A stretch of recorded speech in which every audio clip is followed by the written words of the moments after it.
Camarades combattants pour la liberté, pour la souveraineté et l'indépendance réelle. C'est un immense plaisir aujourd'hui de prendre la parole à l'orée donc du 11 décembre, date qui consacre la fête de l'indépendance de notre chère patrie.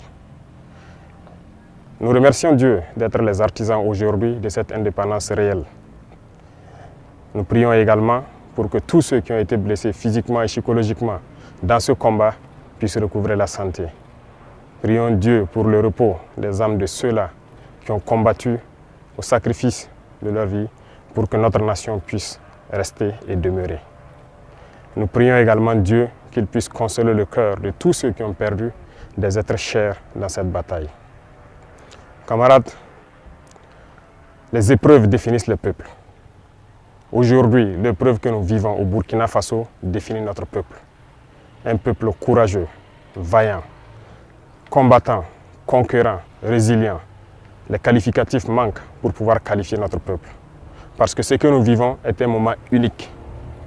À travers cette bataille, nous avons pu nous unir et nous donner la main dans une cohésion parfaite pour soutenir nos forces combattantes pour pouvoir mener à bien ce combat pour notre indépendance réelle.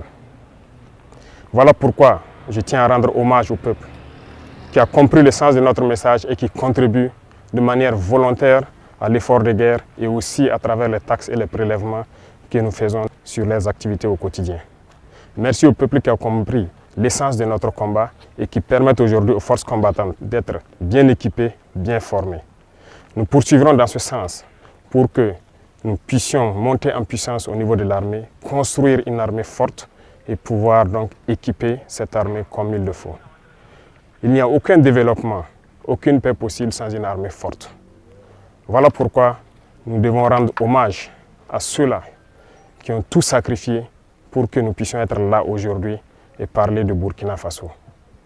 Nous continuerons à les équiper, à poursuivre notre reconquête, à continuer à mailler notre territoire de sorte que la consolidation de tous ces acquis dans le combat soit une réalité et soit effective. Camarades, il arrive des moments donc dans l'histoire d'un peuple que ces situations arrivent. Mais nous avons su au Burkina Faso nous unir et nous donner la main pour pouvoir vaincre l'ennemi. Les combattants aujourd'hui sont fiers et continueront leur mission pour recouvrer l'intégralité de notre territoire et pouvoir donner vie à notre nation. L'armée ira où elle doit aller pour sécuriser nos richesses, puisque c'est de ça qu'il s'agit. Nous sommes victimes de nos richesses. Ces richesses que les impérialistes veulent, coûte que coûte, reprendre en main et nous maintenir dans notre esclavage.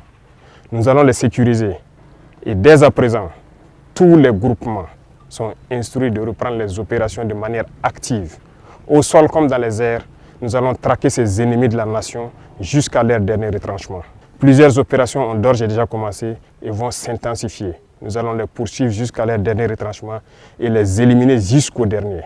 La seule chose qui puisse prévaloir pour qu'ils puissent survivre, c'est qu'ils se rendent à nos différentes forces en déposant les armes et leur logistique. Le cas échéant, combattez-les jusqu'au dernier. Parce que le Burkina Faso n'abandonnera jamais. Le Burkina Faso n'abdiquera jamais. Le Burkina Faso va combattre. Nous sommes un peuple fier, combattant, guerrier et digne. Et nous continuerons dans ce sens. Tous ceux qui rêvent de voir le Burkina Faso à genoux pour espérer nous ramener dans l'esclavage doivent comprendre qu'ils ont échoué. Parce que ceux qui ont risqué leur vie hier nous ont instruits de continuer le combat jusqu'à notre liberté totale et notre indépendance. Voilà pourquoi je tiens à remercier tout un chacun, burkinabé de l'intérieur et de l'extérieur, qui continuent de contribuer à l'effort de guerre, de poursuivre leur démarche et que nos forces armées puissent atteindre le niveau que nous escomptons, sécuriser nos populations et nos terres. Merci à tous et je souhaite donc que cette fête d'indépendance soit un moment de méditation, que chacun médite sur l'indépendance réelle et pouvoir apporter ce qu'il peut apporter pour que notre Burkina Faso rayonne en Afrique et dans le monde. Le Burkina Faso reste et demeure. Vive le Burkina Faso, vive nos vaillantes forces combattantes. Que Dieu les protège, que Dieu veille sur eux dans toutes leurs missions, sur toute l'étendue du territoire. Que Dieu fasse en sorte que l'année 2025 soit l'année de notre victoire finale sur l'ennemi. Merci à tous. la patrie ou la mort, nous vaincrons.